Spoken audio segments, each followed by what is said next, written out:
So today we are talking about our favorite cards, and it's not any of these four. It's not any of the Power Four.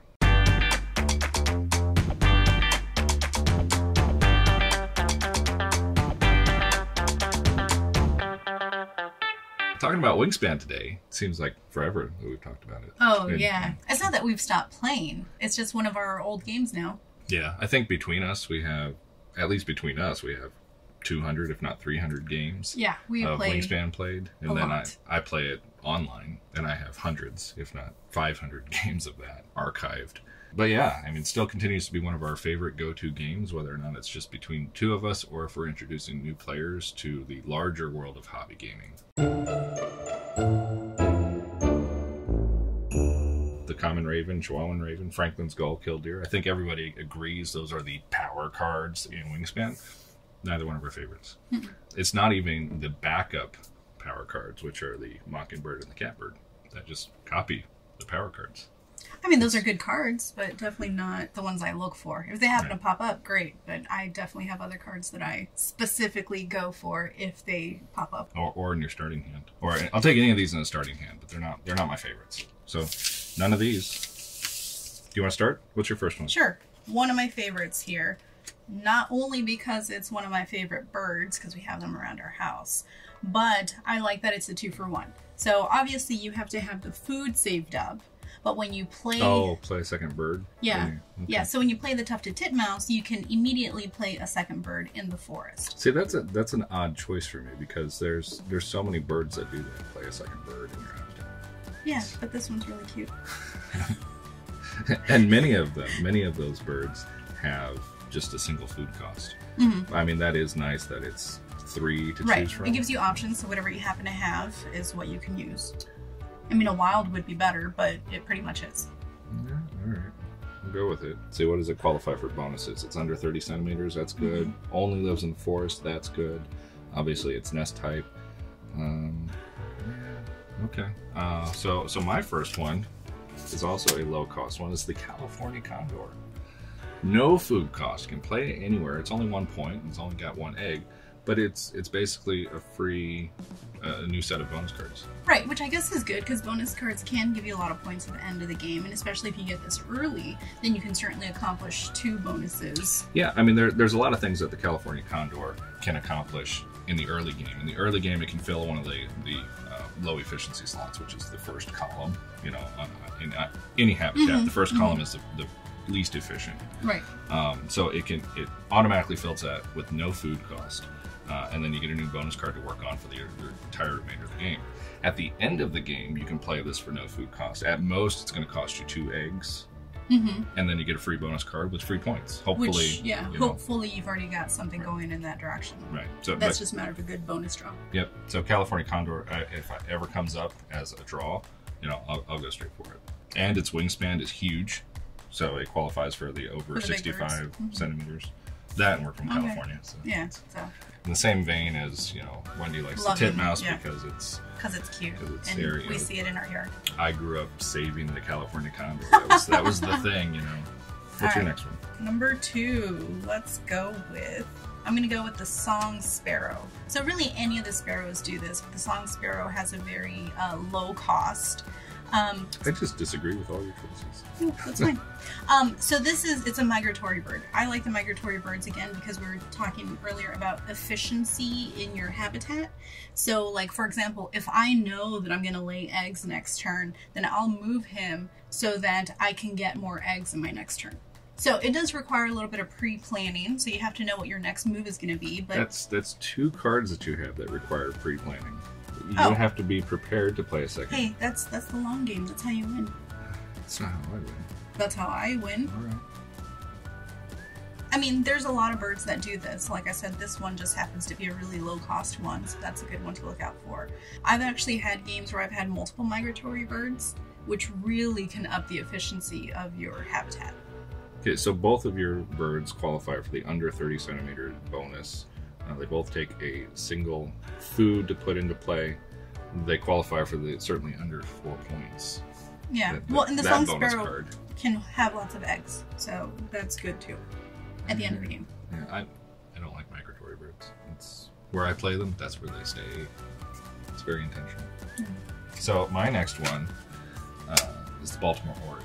Not only is this one of my favorite cards, I think personally, probably a topic for another video, but I think this is probably the best card of the entire game. What? Yes. How? Oh, how? Let me count the ways.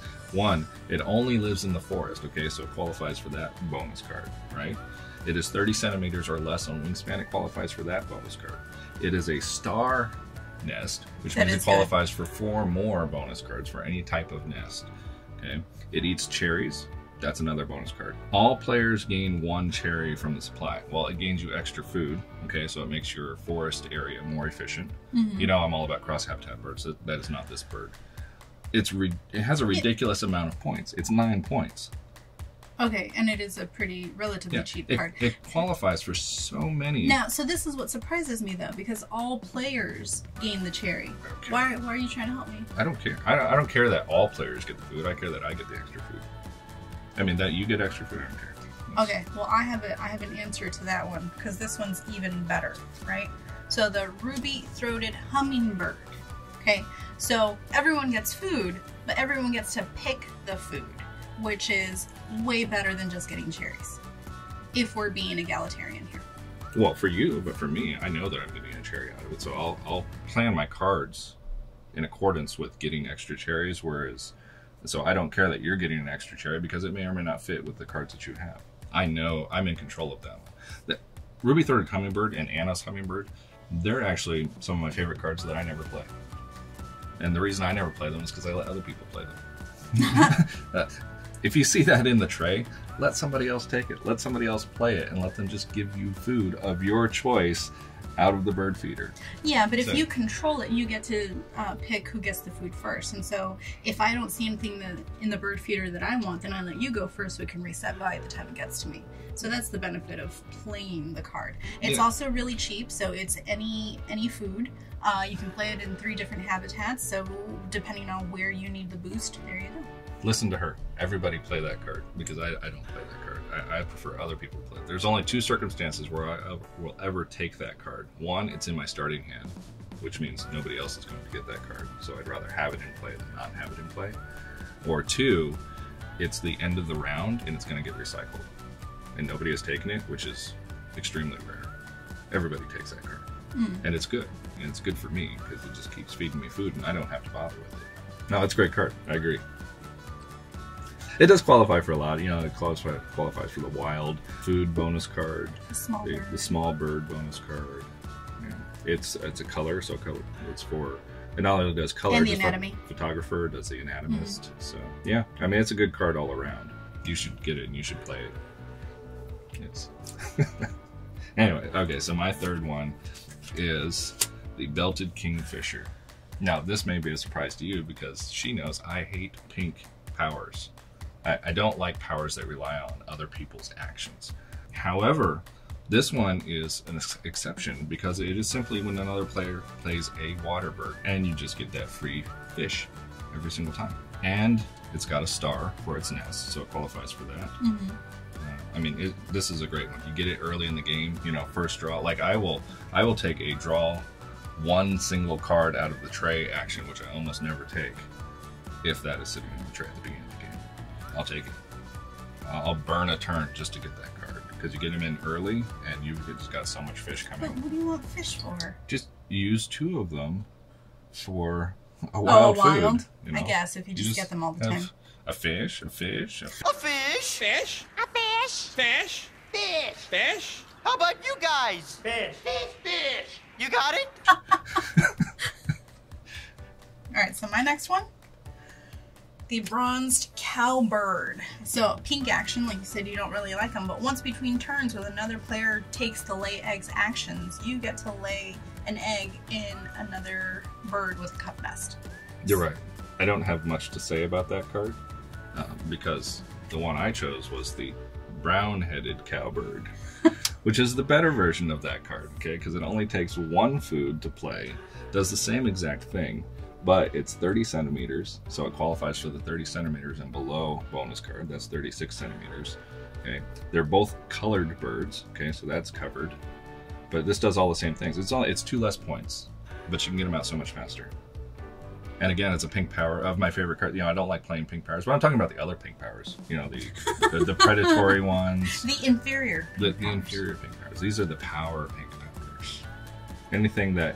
Any pink power that relies on your opponents taking the lay egg action is good. Your opponent or opponents are always going to take the lay egg action. Well, yeah. I mean, you have to lay an egg, right? So, Right. like, you need to have eggs to play more birds, or they're just points at the end of the game, or, you know, oftentimes it's an end round goal. I mean, everyone's always laying eggs. Yeah. So, I mean, I absolutely agree with your choice of the bronze cowbird or the brown-headed cowbird. I would go for this one over that one just because you can get it out faster. Yeah, but bronzed just sounds better. The brown. It does sound better, and it's 2 more points. I prettier. mean, this is good for any game, whether it's 2 players, 3 players, or 5 players. Okay. However, if I am playing a 5-player game or a 4-player game, there are cards that might supersede some of those. Along the lines of the California Condor, you know, the free card there. I'll take the turkey vulture or the black vulture immediately because you can get them out for free, no food. So, like, if you're keeping a lot of birds at the beginning of the game, so you don't have a whole lot of food, just throw him out there. You throw them out there early. I mean, you don't put these out here at the end of the game. But if you can get these out at the beginning of the game, if you're playing a 3 to 5 player game, somebody having a predatory bird out there goes up exponentially. If you're only playing a 2-player game and they see you have that out there, it's very easy for them to lock that bird out. You know, just don't play predatory birds, and then you've just wasted but a lot the of bird. predatory birds are pretty good. So No, I won't play a predatory bird at all. Almost ever. The only reason I'll ever play a predatory bird is if it satisfies one of my bonus cards. right. That's the only reason. But it has nothing to do with it being a predator. And I'll never take the predatory bird bonus card. You know, like if it qualifies for, it eats rats, or it has a wingspan over 65 centimeters. I'll play a predatory bird, but other than that, No. too much chance in those. It's not worth it. But along that line, again, another predatory bird. This one here, the black-billed magpie. Oh, if I'm playing 3 to 5 players, I will do anything to get that card. I mean, that's a really good card because it's wild food and then it's a wild nest. Right. It's better than the vultures because it covers so many different bonus cards. So it's covering your bonus cards. It's getting you free food. If you can get all 3 of those out in a game, I mean, your food is covered.